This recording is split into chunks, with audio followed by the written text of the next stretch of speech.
અમદાવાદના થલતેજ અંડરપાસ આગળ કાર ચાલકે ટક્કર મારતા એકનું મોત, કાર ચાલક કાર મૂકી ફરાર।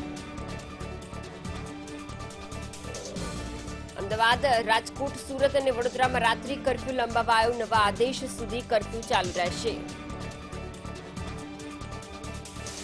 વડોદરા કોર્પોરેશનના જમીન સંપાદન અધિકારીની ધરપકડ, અપ્રમાણસર મિલકતના કેસમાં એસીબીની કાર્યવાહી।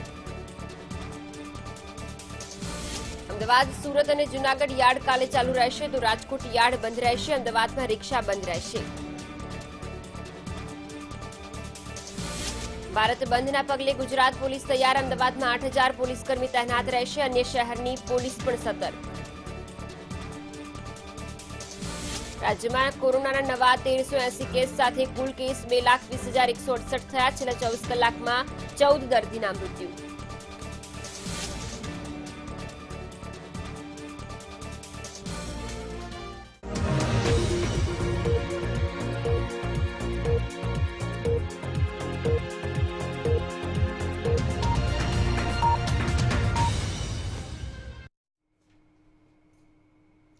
નમસ્કાર, સ્વાગત છે આપનું મેટ્રો ન્યૂઝમાં। હું છું આપની સાથે ફાલ્ગુની। સમાચારોની વાત કરીએ।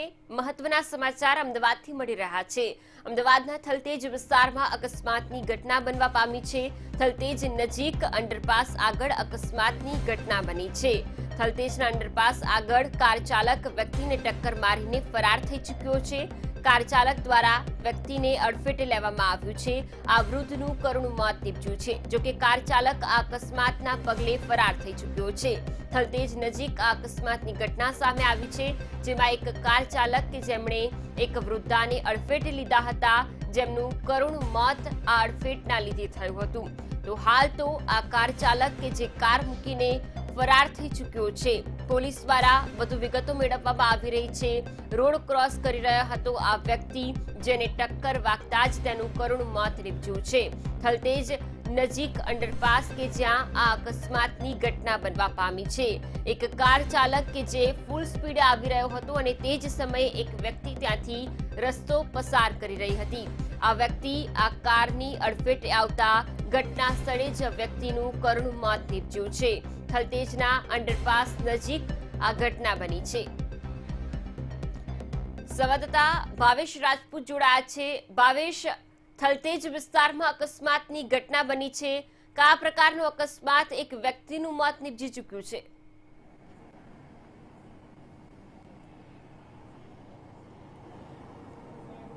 ફાલ્ગુની, અમદાવાદમાં થલતેજ અંડરબ્રિજ જે આવેલું છે તે અંડરબ્રિજ ક્રોસ કરી રહેલા 65 વર્ષીય વૃદ્ધને કારે અડફેટે લેતા તેમનું રોડ ઉપર જ કરુણ મોત નીપજ્યું છે। ખાસ કરીને વાત કરીએ તો 65 વર્ષીય જે નાજ ખોડાભાઈ ખાચર નામના જે વ્યક્તિ છે તે વ્યક્તિ આ રસ્તો ક્રોસ કરી રહ્યા હતા અને તે સમયે જ જે પકવાન ફ્લાયઓવર છે તે ફ્લાયઓવર પરથી પૂર ઝડપે જે કાર આવી રહી હતી તે કારે તેને અડફેટે લીધા હતા અને તેના કારણે તેમનું અહીંયા જ કરુણ મોત નીપજ્યું છે। સ્થાનિક પોલીસનો કાફલો પણ અત્યારે અહીંયા આવી પહોંચ્યો છે અને ખાસ કરીને મૃતદેહને પીએમ માટે હોસ્પિટલ લઈ જવાની કામગીરી આરંભાઈ છે। ખૂબ જ મહત્વનું છે કે જે કારે અકસ્માત સર્જ્યો હતો તે કાર ચાલક કાર મૂકીને જે ફરાર થઈ ગયો છે અને ખાસ જો આ કારના દ્રશ્યો આપણે જોઈ શકાય છે કે તે કારમાં જેટલા પાયે નુકસાન થયું છે, ખૂબ જ મોટા પાયે કારનું જે આગળનો જે ભાગ છે તે ડેમેજ થયો છે, પરંતુ ક્યાંક ને ક્યાંક જે કાર ચાલક છે તે અકસ્માત સર્જીને ફરાર થઈ ગયો હોય તેના કારણે અત્યારે જે સ્થાનિક લોકો છે તે લોકોમાં પણ ચર્ચાનો વિષય જોવા મળી રહ્યો છે। અને જે કાર છે તે કાર ઉપર મેડિકલ વિભાગમાં કામ કરતા હોય એટલે કે તબીબી સેવા સાથે જોડાયેલા હોય તેવો સિમ્બોલ પણ લાગેલો છે। તેના કારણે કાર ચાલક તબીબી વ્યવસાય સાથે સંકળાયેલા હોવાનું અથવા તો મેડિકલ વ્યવસાય સાથે સંકળાયેલા હોવાનું હાલમાં ચર્ચાઈ રહ્યું છે। ત્યારે જોવાનું એ રહેશે કે કાર ચાલક પોલીસની ઝપેટમાં ક્યારે આવે છે। અત્યારની હાલની સ્થિતિ છે તો કારનો નંબર પણ જોઈ શકાય છે। એક તરફ અમદાવાદ શહેરમાં રાત્રિ કર્ફ્યુ છે અને થોડી જ મિનિટો પહેલા આજે હિટ એન્ડ રનની ઘટના બની છે। ખૂબ જ મહત્વનું છે કે થોડાક દિવસો પહેલા જ અમદાવાદમાં પકવાન ફ્લાયઓવરનું ઉદ્ઘાટન કરવામાં આવ્યું હતું અને ઉદ્ઘાટનના થોડાક દિવસો બાદ જ આ હિટ એન્ડ રનની ઘટનામાં એક વ્યક્તિએ પોતાનો જીવ ગુમાવ્યો છે। અમદાવાદના એસજી હાઈવે ઉપર હિટ એન્ડ રનની અનેક ઘટનાઓ બનતી હોય છે અને જે પ્રકારે લોકો પોતાનો જીવ ગુમાવતા હોય છે, અત્યારે પોલીસ દ્વારા ખાસ કરીને પંચનામું પણ કરવામાં આવી પીએમ માટે લઈ જવાની કામગીરી હાથ ધરવામાં આવી છે। ત્યારે ખૂબ જ મહત્વની વાત છે કે જે પ્રકારે હિટ એન્ડ રનની ઘટના બની છે ત્યારે તેમાં જે પરિવાર છે તે પરિવારનો આક્રંદ પણ જોવા મળી રહ્યો છે, કારણ કે તેમણે પોતાના સ્વજનને ગુમાવ્યા છે। અત્યારે હાલની સ્થિતિએ જો વાત કરીએ તો મૃતદેહને પીએમ માટે લઈ જવામાં આવી રહ્યો છે અને સાથોસાથ જે કાર છે તે કાર પણ હવે પોલીસ કબજે કરશે અને તેના માલિકને શોધવાનો પ્રયાસ કરશે અને આગામી દિવસોમાં તેની સામે ગુનો નોંધીને કાયદેસરની કાર્યવાહી પોલીસ દ્વારા હાથ ધરાશે। પરંતુ અત્યારે હાલની સ્થિતિએ વાત કરીએ તો અકસ્માતમાં વૃદ્ધે પોતાનો જીવ ગુમાવ્યો છે। બિલકુલ ભાવેશ, આભાર તમામ જાણકારી બદલ। અમદાવાદના થલતેજ વિસ્તાર કે જ્યાં આ અકસ્માતની ઘટના બનવા પામી છે, હાલ તો પોલીસ પણ ઘટના સ્થળે પહોંચી ચૂકી છે અને મૃતદેહને પોસ્ટમોર્ટમ અર્થે હોસ્પિટલ ખસેડવાની તજવીજ હાથ ધરાઈ છે।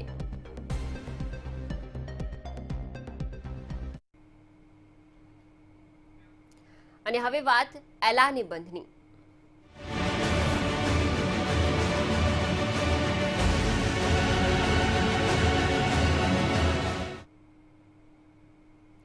આવતીકાલે ભારત બંધના એલાનને પગલે મુખ્યમંત્રી વિજય રૂપાણીએ ગુજરાત ચાલુ હોવાનું જણાવ્યું છે, સાથે જ કોંગ્રેસ પર શાબ્દિક વાર કર્યા।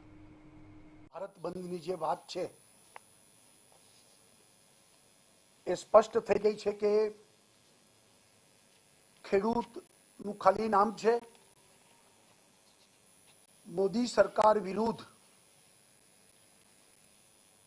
કૂદી પડવા માટે, પોતાના અસ્તિત્વને દેખાડવા માટે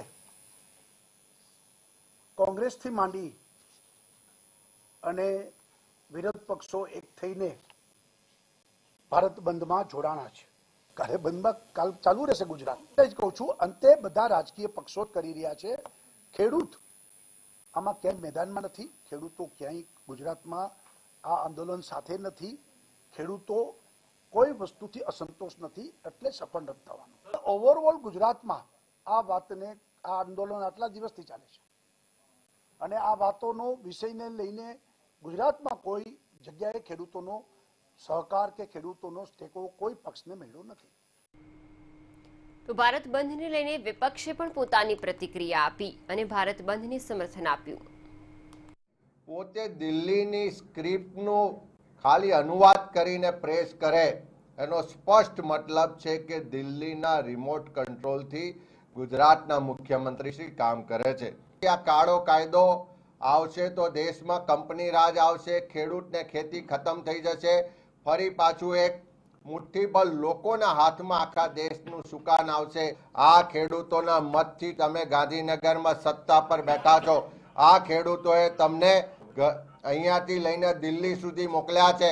આજે ખેડૂતોના માથા પર પગ મૂકીને જે સત્તા સ્થાને તમે બેઠા છો એમના ત્યાં બેસીને ઉદ્યોગપતિઓની વકીલાત કરવાનું બંધ કરો।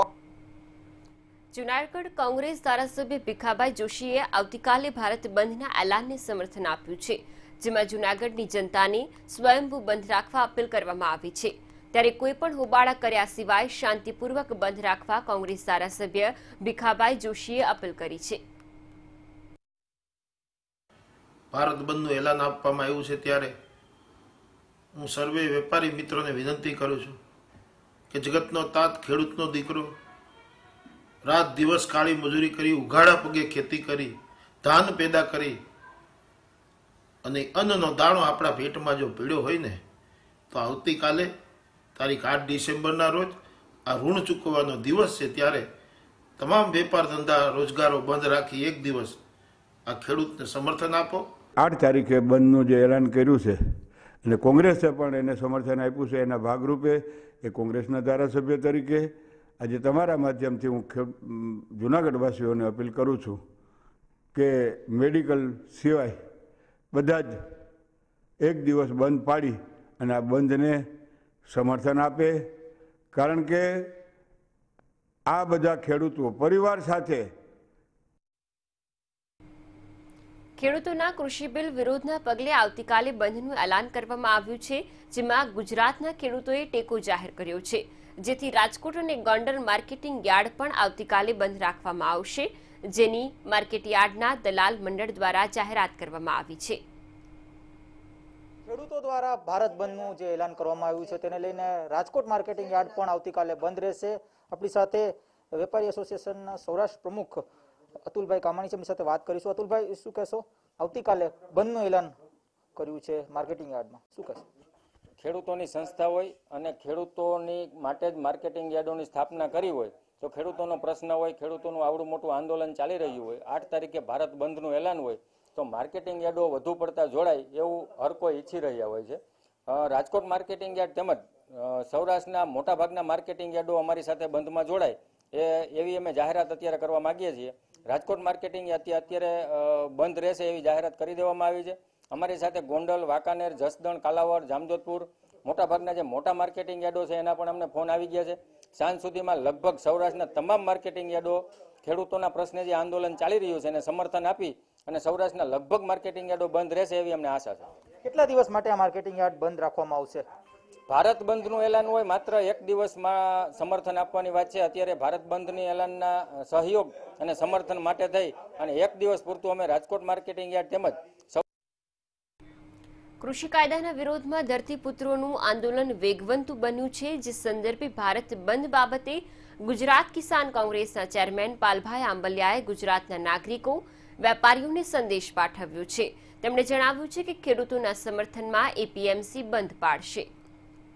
ભરના ખેડૂતોએ જે બંધનું એલાન આપ્યું છે એમાં ગુજરાત કિસાન કોંગ્રેસ સમર્થન કરે છે. એટલું જ નહીં, આજે સૌરાષ્ટ્ર માર્કેટિંગ યાર્ડ એસોસિએશન સાથે બેઠક કરી અને સૌરાષ્ટ્રના તમામ માર્કેટિંગ યાર્ડો બંધ રહેશે તેવી માર્કેટિંગ યાર્ડે બાંહેધરી પણ આપી છે.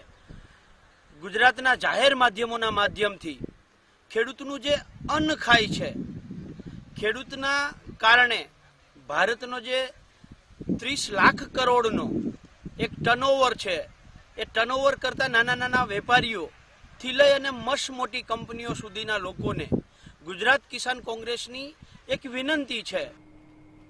જૂનાગઢમાં ભારતીય કિસાન સંઘના ગુજરાતના પ્રમુખે ખેડૂત આંદોલનને સમર્થન આપ્યું નથી. ભારતીય કિસાન સંઘ દ્વારા 3 કાયદાઓ પાછા ખેંચવા નહીં પણ સુધારા અંગેની માંગ કરાઈ છે. હાલ 3 કાયદાઓમાં ખેડૂત દ્વારા કરવામાં આવેલી માંગને પૂરી કરવામાં આવી છે, જેથી આવતીકાલના બંધને ભારતીય કિસાન સંઘ ટેકો નહીં આપે તેમ કિસાન સંઘના ગુજરાત પ્રમુખ વિઠ્ઠલભાઈ દિધરેચાએ જણાવ્યું છે. આવતીકાલે જે કેન્દ્ર સરકારના 3 કાયદાના વિરુદ્ધની અંદર જે વિવિધ સંગઠનોએ, વિવિધ રાજકીય પાર્ટીઓએ બંધના એલાન આપ્યું છે એમાં ભારતીય કિસાન સંઘ એનું સમર્થન કરતું નથી. ખાસ કરીને 3 કાયદાની અંદર ઘણા બધા ખેડૂતોના હિતના ભારતીય કિસાન સંઘે અવારનવાર આવેદનપત્ર અને રજૂઆતોને ધ્યાનમાં રાખીને કેન્દ્ર સરકારે એ સુધારા કરેલા છે, પરંતુ એ પૂરતા નથી એવું ભારતીય કિસાન સંઘ માને છે. કેન્દ્ર સરકાર દ્વારા લાગુ કરાયેલા કૃષિ બિલ સામે છેલ્લા ઘણા સમયથી દિલ્હીમાં ખેડૂતોનું વિરોધ પ્રદર્શન ચાલી રહ્યું છે. આ વિરોધ પ્રદર્શનને સફળ બનાવવા અનેક રાજકીય પાર્ટીઓએ ભારત બંધની જાહેરાત કરી. આ સંદર્ભે સુરતમાં ખેડૂત સમાજ ગુજરાતની ઓફિસ પર દક્ષિણ ગુજરાતના ખેડૂત આગેવાનોની બેઠક મળી, જેમાં ખેડૂત માટેના બંધને સફળ બનાવવા રણનીતિ ઘડવામાં આવી. ખેડૂત સમાજ ગુજરાત દ્વારા ખેડૂત સંઘર્ષ સમિતિની રચના કરાઈ, જે અંતર્ગત જિલ્લા અને તાલુકા સુધી જુદી જુદી ખેડૂત આગેવાનોની ટીમ બનાવી લોકોને બંધમાં જોડાવવા ગાંધી ચિંધ્યા માર્ગે સમજાવવામાં આવશે અને આ બંધને સફળ બનાવવા સંપૂર્ણ પ્રયાસ કરાશે. સમાજ શરૂઆતથી જ આ જે 3 કાયદાનો વિરોધ કરતા આવેલો છે અને દેશભરના જે સંગઠનોને જે દિલ્હીમાં જે કાર્યક્રમ રાખ્યો છે એમાં બી સમર્થન જાહેર કર્યું હતું. ને કાલના ભારત બંધના કાર્યક્રમમાં ગુજરાત ખેડૂત સમાજ આખા ગુજરાતમાં દરેક તાલુકાઓમાં આ ધરણાના પ્રદર્શન કરશે અને બંધનો ચુસ્તપણે પાલન કરાવશે. તમે ખેડૂતો પર આફત આવી છે, આ એકલા ખેડૂતો પર આફત નથી પણ આમ જનતા, નાના મોટા વેપારીની બી તકલીફ છે. એટલા માટે અમે રિક્વેસ્ટ કરીને બંધ કરાવવાનો એક પ્રયાસ કરીશું. બંધનું એલાન છે અને ગુજરાત સમાજ પણ એનું સમર્થન કરે છે અને સુરત જિલ્લા ખેડૂત સમાજ તરફથી અમે એવો પ્રયત્ન કરીશું કે સર્વ તાલુકાના બધા મથકે સહકારી સંસ્થા હોય, સહકારી બેન્કો હોય કે કોઈ પણ દુકાનદાર હોય એને સમજાવવાનો પ્રયાસ કરીશું કે ખેડૂતો પર આફત આવેલી છે અને તમારે સમર્થન આપવું પડે અને આમાં એકલા ખેડૂતને નુકસાન નથી જોવાનું. જે રીતના એસેન્શિયલ કોમોડિટી પરથી સ્ટોક લિમિટ હટાવી લીધી છે એ જોતાં સંગ્રહખોરી વધશે અને જો સંગ્રહખોરી વધી તો આમ જનતાને પણ મોંઘવારીનો સામનો કરવો પડે. વલસાડ અને ડાંગ 3 જિલ્લાને માટે અત્યારે જે ભારતભરના વિવિધ સંગઠનો દ્વારા જે માટેનું એલાન કર્યું છે એના સમર્થનમાં ત્રણ જિલ્લાઓમાંથી ને ત્રણના તાલુકા અને સામાન્ય જે પરગણા ગણાય એમાંથી પણ જે વિવિધ મંડળીઓ અને બેંકો, જે સહકારી બેંકો છે, એ બધા સમર્થનમાં બંધ રાખવાના છે. એ અમારા માટે ખુશીની અને મોટો આનંદની લહેર છે. કેમ કે આ સરકારની સામે જે કંઈક છે એ બાબતની લડતને માટે દરેક ક્ષેત્રના પ્રજાજનો આને સમર્થન આપી રહ્યા છે. અપ્રમાણસર મિલકતના કેસમાં એસીબીએ વડોદરા કોર્પોરેશનના જમીન સંપાદન અધિકારી મહેશ પરનામીની ધરપકડ કરી. એસીબીની તપાસમાં અધિકારી પાસે આવક કરતા 70 લાખની વધુ મિલકત મળી. એક અધિકારીની ધરપકડ બાદ કોર્પોરેશનના અન્ય અધિકારીઓમાં પણ ફફડાટ ફેલાયો.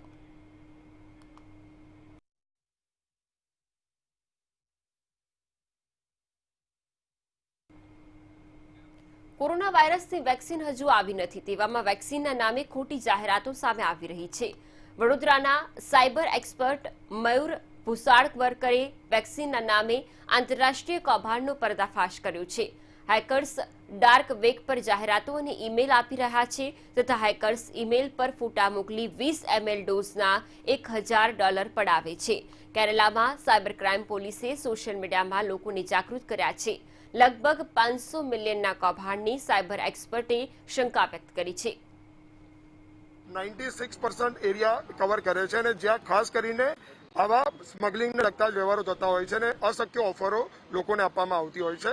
અને એવી જ એક ઓફર અત્યારે સામે જોવા મળી કે જેમાં એ લોકો ઓફર થકી એવો દાવો કરી રહ્યા છે હેકરો અને લોકોને ટાર્ગેટ કરી રહ્યા છે કે જેની અંદર એ લોકો કોરોનાની પ્રુવન વેક્સિન આપી રહ્યા છે અને જેનાથી ડોનાલ્ડ ટ્રમ્પ રિકવર થયા છે, દુનિયાની મહાન હસ્તીઓ રિકવર થઈ છે અને એ લોકો એ વેચવાનું કૌભાંડ આચરી રહ્યા છે. જે મેડિકલ જે ડોક્ટર્સ છે, ત્યારબાદ સંચાલકો છે દવાખાનાના, ત્યારબાદ જે સ્ટોકિસ્ટ છે કે જે દવાઓના સ્ટોકિસ્ટ છે તે લોકોને એ લોકો મેલ થકી સંપર્ક કરીને $10 અંદર આવી વેક્સિન વેચવાનો કારસો ઉભો કરી રહ્યા છે. સુરતના અમરોલી વિસ્તારમાં જીમ ટ્રેનરે 14 વર્ષની કિશોરી સાથે જીમ ટ્રેનિંગ દરમિયાન શારીરિક અડપલા કર્યા, જેને લઈને કિશોરીએ માતા પિતાને સમગ્ર ઘટના જણાવતા અમરોલી પોલીસ મથકમાં ફરિયાદ નોંધાવી હતી. ફરિયાદના આધારે પોલીસે જીમ ટ્રેનરની ધરપકડ કરી હતી.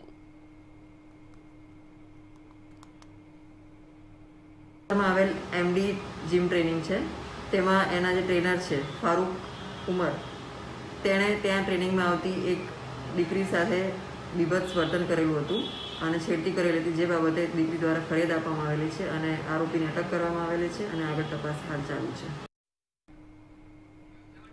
કોરોના વેક્સિન સંદર્ભે રાજકોટ મહાનગરપાલિકા હરકતમાં આવ્યું છે. રાજકોટ જિલ્લા કલેક્ટર રેમ્યા મોહને આ અંગે નિવેદન આપ્યું છે કે ભારત સરકારની સૂચના અને ગાઈડલાઈન મુજબ વેક્સિનની તૈયારીઓ શરૂ કરવામાં આવી છે.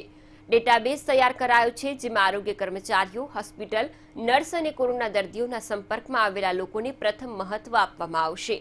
કોમોર્બિડિટી અને 50 વર્ષ કરતાં વધુ ઉંમરના લોકોની યાદી તૈયાર કરવામાં આવી છે.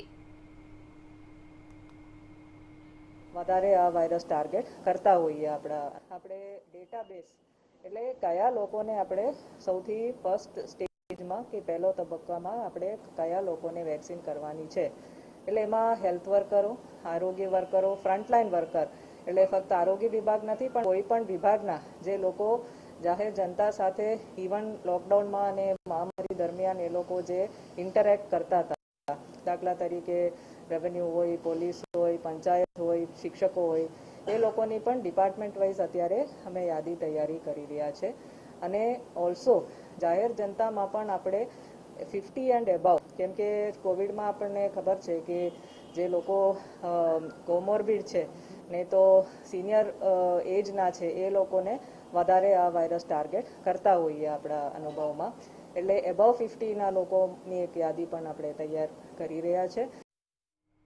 આવતીકાલે 4200 ગ્રેડ પે મુદ્દે શિક્ષક આંદોલન કરી ધરણા કરવાના છે, જેમાં આવતીકાલે શૈક્ષણિક મહાસંઘ દ્વારા ધરણા કાર્યક્રમ યોજાશે. તમામ જિલ્લાઓમાંથી 50-50 પ્રતિનિધિઓ આંદોલનમાં ભાગ લેશે.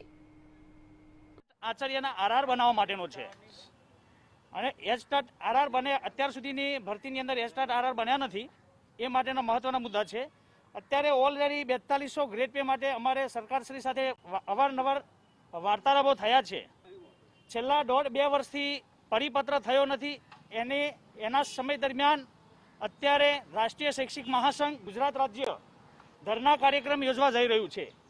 ધરના કાર્યક્રમની અંદર આવતીકાલથી દરેક જિલ્લામાંથી 50 વ્યક્તિઓ સરકારશ્રીની ગાઈડલાઈન પ્રમાણે આંદોલનમાં ભાગ લેશે. ભાવનગર યુનિવર્સિટીમાં આજથી યુજી અને પીજીની અંતિમ તબક્કાની પરીક્ષાનો પ્રારંભ થયો, જેમાં પરીક્ષાને મોકૂફ રાખવા માટે મુખ્યમંત્રી અને શિક્ષણ મંત્રી રજૂઆત કરાઈ. આવતીકાલના ભારત બંધ તેમ છતાં પણ પરીક્ષા યથાવત રહેશે. વિદ્યાર્થીઓને કોઈ મુશ્કેલી ન પડે તે માટે યુનિવર્સિટી તંત્ર દ્વારા thermal gun, sanitiser, social distance સહિતની સુવિધા ઊભી કરાઈ છે.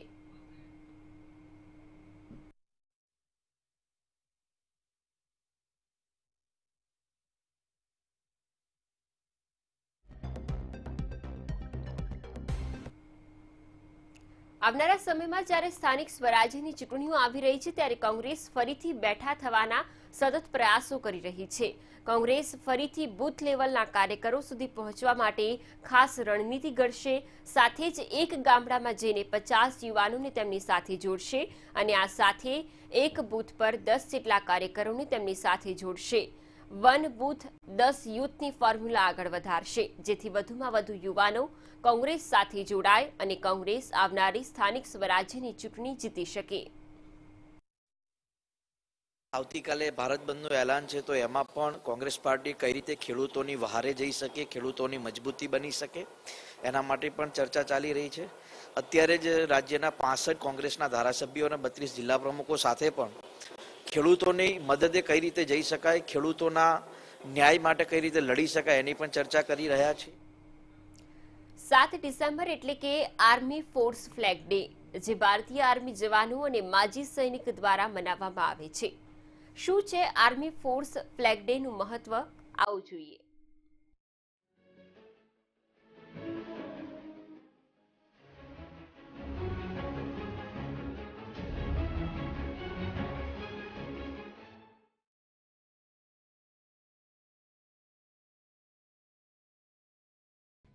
Armed forces flag day fund से इस दिन सभी लोग इस झंडे को यहाँ पे लगाते हैं और भारतीय सैनिकों को याद करते हैं.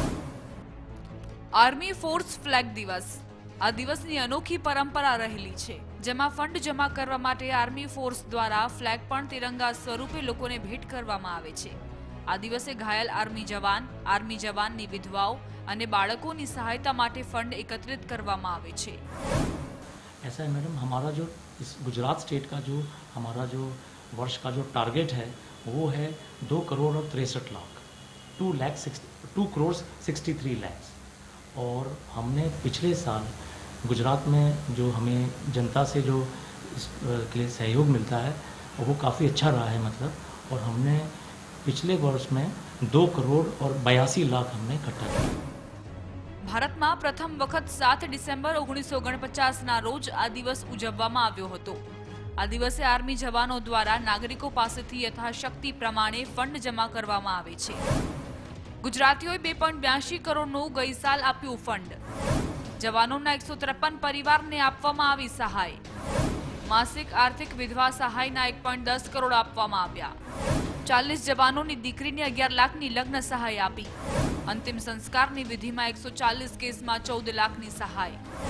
વિધવા મકાન સહાય યોજનામાં 5 મહિલાઓને 5 લાખની સહાય. શિષ્યવૃત્તિ યોજનામાં 50 બાળકોને 5.5 લાખની સહાય આપી. 1962માં જ્યારે ચીને ભારત પર આક્રમણ કર્યું હતું, ત્યારે ભારતના ઘણા સૈનિકોએ જીવ ગુમાવ્યા હતા, તો કેટલાક સૈનિકો શારીરિક અસમર્થ બન્યા હતા. ત્યાર પછી 1965, 1971 અને 1999માં પાકિસ્તાન દ્વારા જમ્મુ કાશ્મીર મુદ્દે પણ યુદ્ધમાં મોટા પ્રમાણમાં સૈનિકોએ જીવ ગુમાવ્યો હતો, જેના કારણે આર્મી ફોર્સ ફ્લેગ દિવસનું મહત્વ વધી ગયું છે. ગયા વર્ષે અમને 2 કરોડ 63 લાખનું ટાર્ગેટ હતું અમારું. એના સામે અમે 2 કરોડ ને 82 લાખ રૂપિયાનું ભંડોળ ભેગું કર્યું હતું. આ વર્ષે બી અમને આશા છે જ એવી કે અમે અમારા જે ટાર્ગેટ છે એના કરતાં વધુ ભંડોળ ભેગું કરી શકીશું. એના માટે અમે અમારા રૂએ જે પ્રયાસ કરવાના હોય અમારા પ્રયાસ ચાલુ જ છે. આમ દર વર્ષે આર્મી, એરફોર્સ અને નેવીના જવાનો દ્વારા દેશની સુરક્ષા માટે આપવામાં આવતા યોગદાનને યાદ કરી આર્મી ફોર્સ ડેની ઉજવણી કરવામાં આવે છે.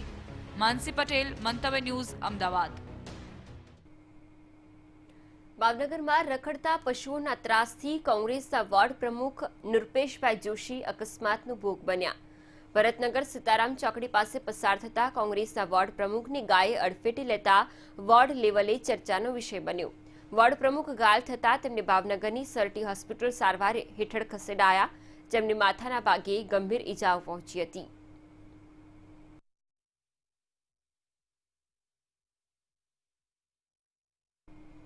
અમદાવાદમાં કોરોનાની બીજી લહેર કેટલાક વિસ્તારો માટે ખતરો કી ઘંટી સાબિત થઈ છે.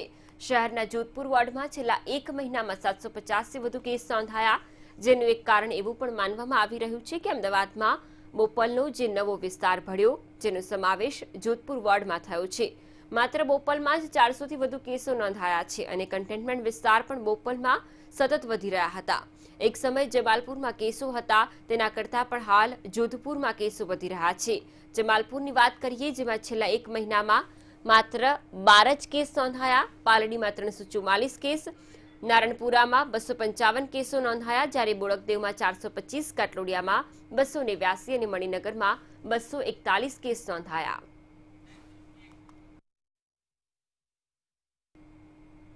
સુરતમાં નકલી સેનિટાઈઝર મળી આવવા મામલે નવો ખુલાસો થયો છે. આ નકલી સેનિટાઈઝરનો જથ્થો પકડાઈ જવાના ડરે મહારાષ્ટ્ર અને મુંબઈ મોકલવામાં આવતો હતો. ફૂડ એન્ડ ડ્રગ વિભાગે 13 નમૂના ચકાસણી માટે મોકલ્યા. આ અંગે રિપોર્ટ આવ્યા બાદ પોલીસ ફરિયાદ નોંધવામાં આવશે. કોને કોને સેનિટાઈઝર વેચાણ કરવામાં આવ્યું છે તેની તપાસ શરૂ કરાશે.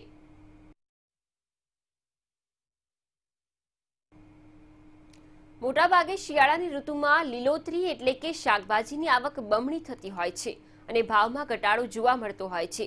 ત્યારે જામનગરમાં ડુંગળીના કિલો દીઠ ભાવ ₹30 થી 40 થયા છે અને ટામેટાના ભાવ ₹25 થી 30 સુધી પહોંચ્યા છે.